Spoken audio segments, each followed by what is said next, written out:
rise.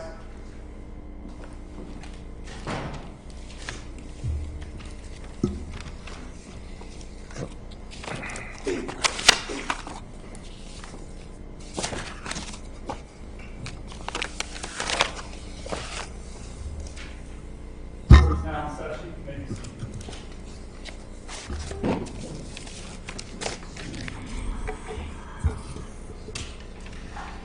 Why don't we go for about 30 minutes and then call it a night? Okay. Hopefully I'll be able to be done, Your Honor, and we'll be well ahead. Kind of lost track of the last question I asked, so let me see if I can't move to a different direction here real quickly. And I don't think I asked you this, but after you do the linen exchange, the next thing is the shower and supplies. How long does that process take? That takes from when we start, because we start late. Usually we start about 7:30, showers and razors and stuff like that. It goes until 10 o'clock, but because it starts late, I might go on until 10:30. And while there are showers going on, are the inmates that are out taking their showers, are the other inmates still in their cells? No, they're out in the day room. They're cleaning their cells, waiting to get in the shower, sitting there playing cards. And how do you go about deciding when they get their showers? Do you have to kind of watch for that and direct traffic? No, they just kind of go in and out when it opens up. Now, in the log, and I think I can maybe speed this along a little bit by using the illustration, I suppose. We've got, it looks like the med people get there around 8:30, and then there's kind of a discussion of that. You see that in the log?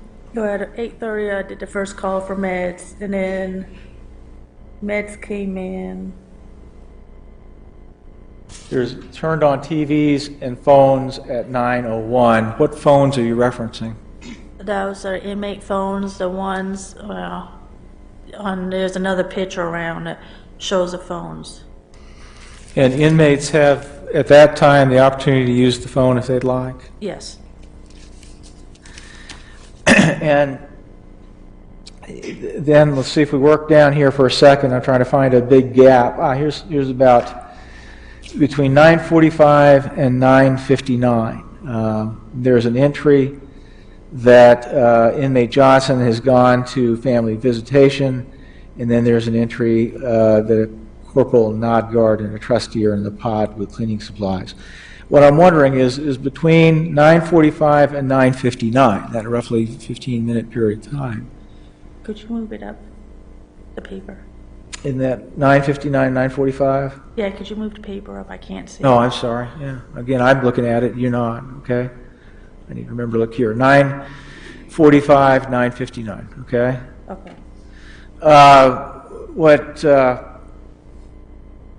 What I'm wondering is, what are you doing during that time period? Are you just sitting there? No, I'm probably trying to get my log up to date, or dealing with some inmates that came up, handing back razors. So I guess what I'm saying is that even though there might be a gap in time in some of these entries, like 2 minutes there or 19 minutes here, you're doing things during that time frame. Is that right? Yes. Is there really any downtime in pod on a Monday back then? Not really. And I think with Deputy Jameson, we went through a lot of this, so I don't want to do it again, but there's a refused hour out for an inmate trotter. What does that mean? Mr. Trotter was one of the inmates that were on DD, disciplinary detention. So he gets his 1 hour out to take his shower, clean his room. So you have to organize that. In this instance, he just refused it. Yes, he refused. And then we've got another deal that I haven't been discussed. Is that 21 personal linen bags. What is that? Those were the personal linen bags I was trying to talk about earlier, where they clean their socks, underwear, long johns, t-shirts. Why is there just 21 if there are 39 inmates? Because not all inmates send them down to the laundry to do it. Some of them wash them in their own rooms. So we now get to around 10:25, and before 10:25, you have learned from an inmate that inmate Bruner has not been eating. You've looked that up, and you communicate that to Sergeant Martinez along with your other observations. Is that right? Yes. Now, in your, it says at 10:25, Sergeant Martinez said to get a hold of mental health to get him seen. What were your discussions that led to Sergeant Martinez saying get hold of mental health?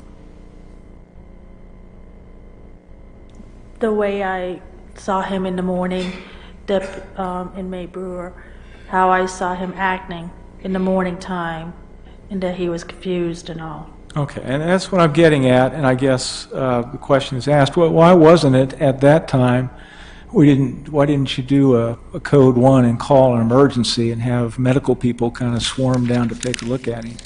Because he was walking around the day room that first thing in the morning, and then I had people help him back into his room. We didn't need a code 1. How did he appear to you? Did he appear sick? To me, he looked confused. Did he appear to be in pain? No. How was his walk?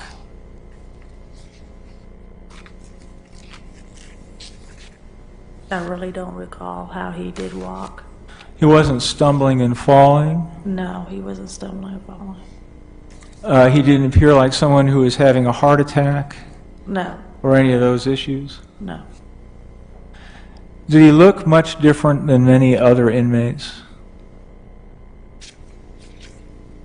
Besides being confused? Is that something that's fairly typical in the jail, inmates wandering around confused? We do have some, yes. And that's normally a mental health issue. That's been what your past experience has been? Yes. Did you have any thought, any impression, any suspicion that this was anything other than a mental health problem No. at the time you talked with Sergeant Martinez? No. And in your heart of hearts, did you think you were doing the right thing by contacting mental health and trying to get him seen that afternoon? Yeah, I just wanted him to come down and check on him. When Mr. Bruner is in his cell, the cell door is locked, right? Yes. When an inmate is in his cell, whether it's Mr. Bruner or otherwise, the cell doors are always locked, right? When they're in their cells, yes. And that's so that other inmates can't go in that cell. It's for the protection of the inmates, isn't it? Yeah, doors are supposed to be secure unless they're cleaning. Now, was there any reason that you had to suspect that Mr. Bruner was, as of 10:30 or 10:25 or whatever, laying in the floor or otherwise non-responsive in the cell if he was? No, I did not know. Wouldn't know. Would that have been different completely than what you saw the only time you saw him out of the cell? But, well, if he were laying on the floor at 10 in the morning, would that have been a different state of affairs than when you saw Mr. Bruner on the only time you saw him that morning? I would have gotten hold of my rover and had him go check him.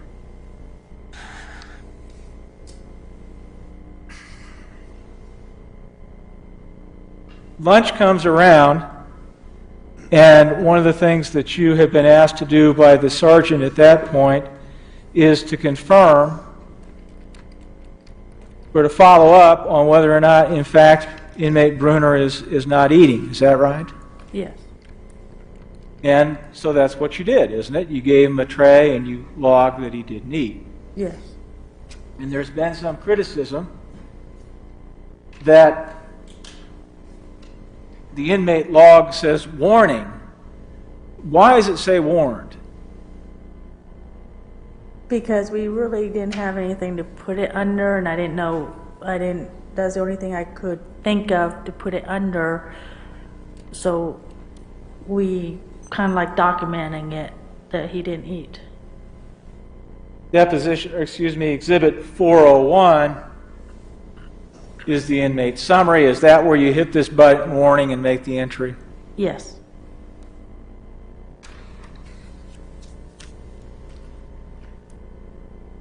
Now, when you indicated he wasn't eating and made that entry as the sergeant wanted you to follow up, were you still waiting on mental health to come down?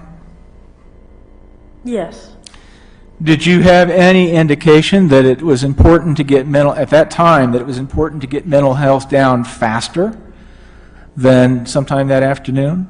No. To your knowledge, Mr. Bruner was in his cell and was safe and secure. Is that right? Yes. If an inmate wants to get out of their cell, how do they accomplish that? If they want to come out, they push the intercom button that's just beside the door, and that's when we let them out. Did you have some reason to believe that Mr. Bruner was unable to hit the intercom button as of that time? No. Did he hit the intercom button to get out that morning to go to Linen Exchange? No, pretty sure I was hitting doors just to let everybody out.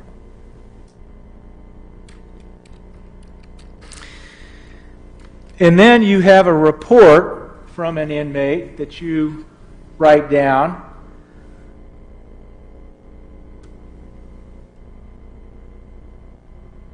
So you're told at around 11:05 chow's in, and you're told that he has not eaten. Then you've got a report at around 2 o'clock that inmates in Section C had come up to the booth and said, inmate Bruner is on the floor and not moving, as part of Exhibit 2. You don't have any report, do you, from any source that at that point he was laying in a fetal position, that he'd been vomiting, that he'd been coughing, that he'd been sweating, any of those sorts of things that inmates have come in here and alleged? No. Had you been told any of that he was sweating, vomiting, coughing, isn't that something that would go into the report? If I'd known about it, yes. So the theory must be that you knew as of March 10, 2008, that you needed to start covering your tracks, and you didn't include that. Is that what happened here? What do you mean, putting that stuff in? Yeah, does it make any sense to you, this theory that as of 3/11, you're now starting to cover up the fact that you knew something about the inmate? No. And the fact is, you wrote down in your report everything that you knew then, right? That happened that day before, yeah. And at that time, that's when you asked to have someone come in and check on inmate Bruner. And if we look at the log and zoom in, we see that it was at 2:11 that Marque is in the pod checking on Terry Bruner, right? Yes. You say it's about 2 o'clock that you were contacted, and you contacted him. Could have been 2:05. Yeah, it was approximately around. How long was it after you were told that he's in there laying on the ground by the inmates before you contacted Marque and say, come on, can you come in and check on him? I called on the radio for him to come to the pod. You did it right away. Approximately, yeah. But And is it your memory that Marque showed up pretty much right after you called him? yeah, shortly after I called, yes. So probably, I don't know, is it probable in your memory that around sometime after 2, maybe closer to 2:11 is when the inmates came up and visited with you? I really don't remember what time they, Okay. In any event, did you delay getting someone to go look at Mr. Bruner at that point intentionally? no, Did you just blow it off and say, I'll get around to it? no, And somebody did come and look at it, and that was Marque, right? yes. And then he comes out afterwards and tells you what he observed, and what did you do then? Then I called Sergeant Martinez back and let him know what was going on. Did you do that right away? Yes. And what did Martinez say to you? He said he would take care of it. He'll call mental health. So why didn't you call the clinic at that point?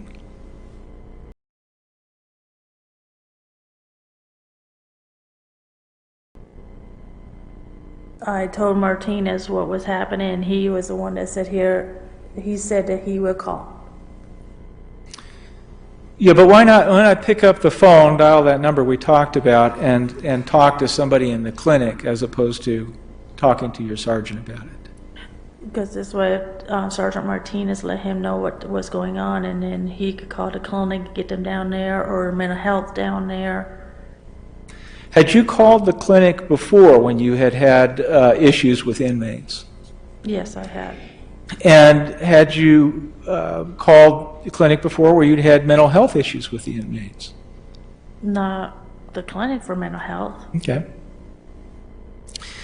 When you call the clinic, what's been your experience as opposed to the response time when either you call the clinic or your sergeant calls the clinic? The sergeant, if it's me, they might tell if I call the clinic would a lot of times they would say, well, have him sign up for sick call, or have him lay down on the bed, or if he's vomiting and stuff like that, they tell us to see it. You know, next time the inmate vomits, we need to go and look at it. And now if the sergeant calls, they get them down there a little quicker than we do. So by calling Sergeant Martinez and asking for his assistance, was it your expectation that that might get help quicker to Mr. Bruner? He was just going to call, I guess, yeah, get him down, let the sergeant get them down there quicker, or let the sergeant talk to them, or...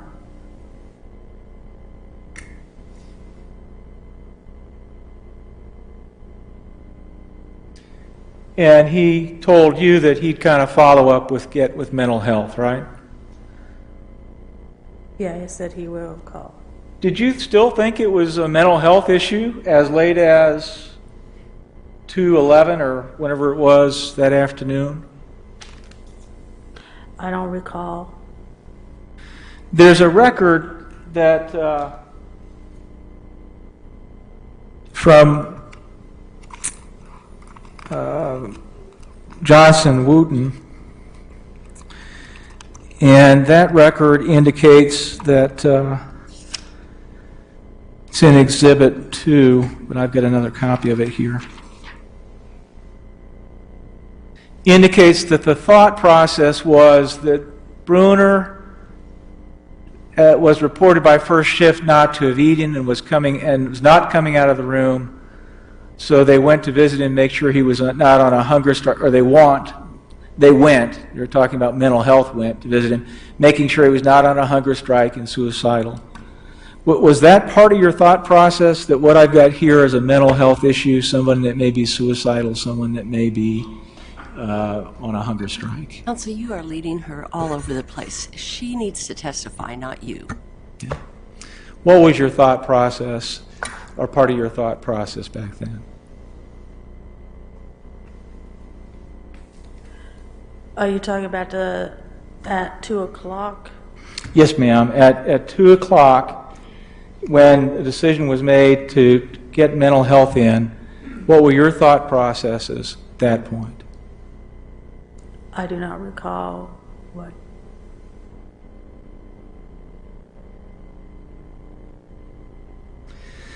Now, in the log,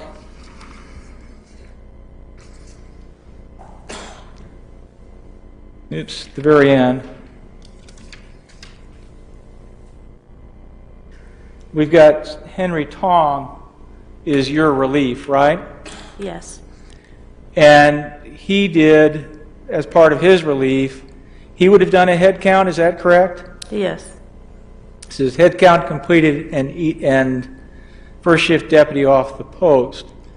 Do you know if Henry Tong called a code 1? No, I do not know. The records indicate that movement deputy is in at 3:10 on March 10 at 3:26, and that Deputy Hunt is out with inmate Bruner. Would that suggest to you that a code 1 was not called? Yes, that suggests. Do you remember today whether or not the mental health people were in there before 3 o'clock or after 3 o'clock?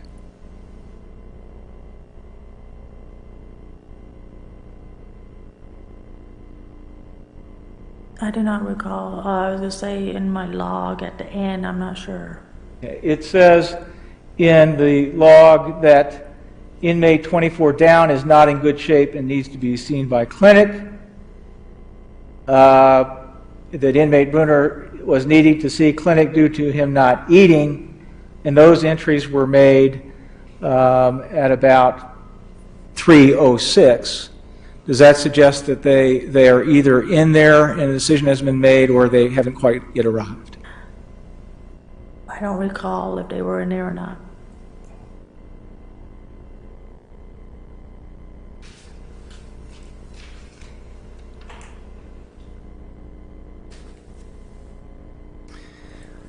When you were dealing with Terry Bruner, trying to put yourself back into your mindset back in March 10, 2008, did you think of his situation as an emergency?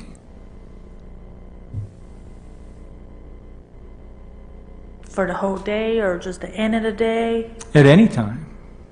No. I mean, even when you were waiting for mental health to get down after Sergeant Martinez says he handled it, did you think it was an emergency at that point? No.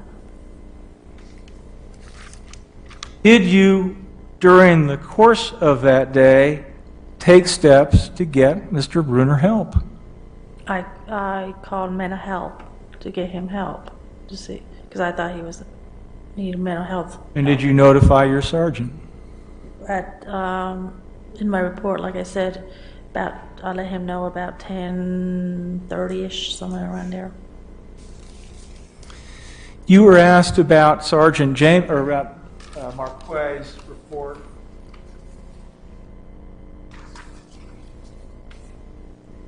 Which is in Exhibit 2. And you were asked if you were told what Marque reports, which is that inmate Bruner was lying on the floor in a pile of trash, curled up in a fetal position. You don't remember particularly whether he told you that or not. No, I don't recall. But what was your understanding after you talked to him as to what you needed to do? I mean, he gave you information. What did you understand you were supposed to do with it? I called the sergeant up and let him know. And after you called the sergeant, what was your understanding as to what would happen? The sergeant said he would call and take care of it. Did you expect mental health then to come into the pod in a relatively short period of time? This has been asked about 5 or 6 or 7 or 8 times. I agree. Now,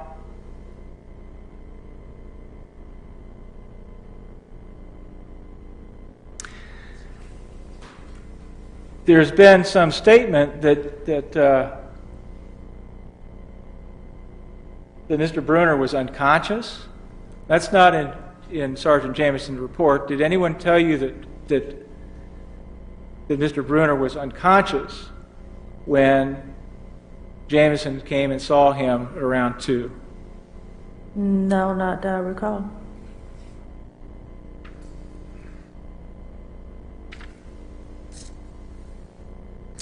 Have you ever been punished for contacting the clinic? No, Have you ever been punished for getting medical attention for an inmate? no, Is there anything that you're aware of that maybe discourages you from getting medical attention for an inmate? no, there's no, Is there like more paperwork you have to fill out? no, Have you ever been praised or rewarded for getting medical attention to an inmate?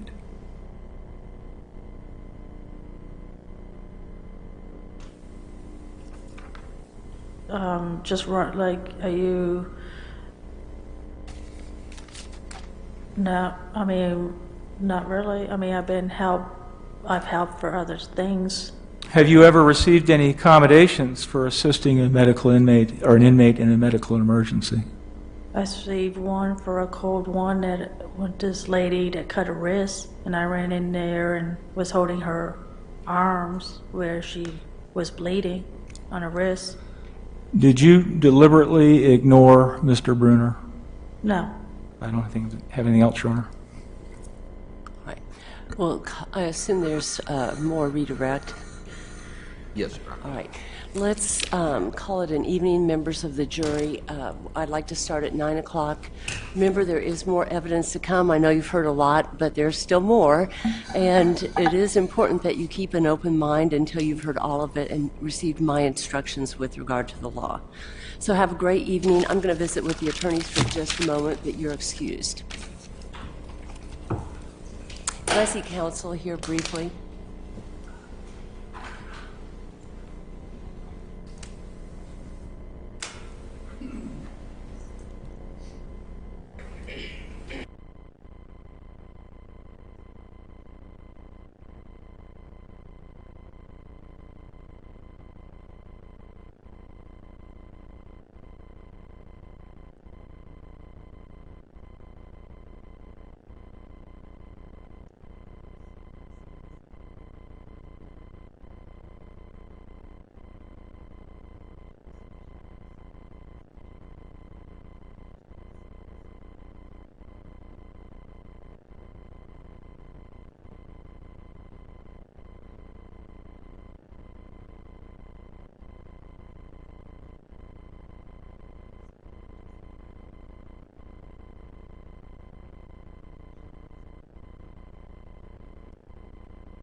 things are.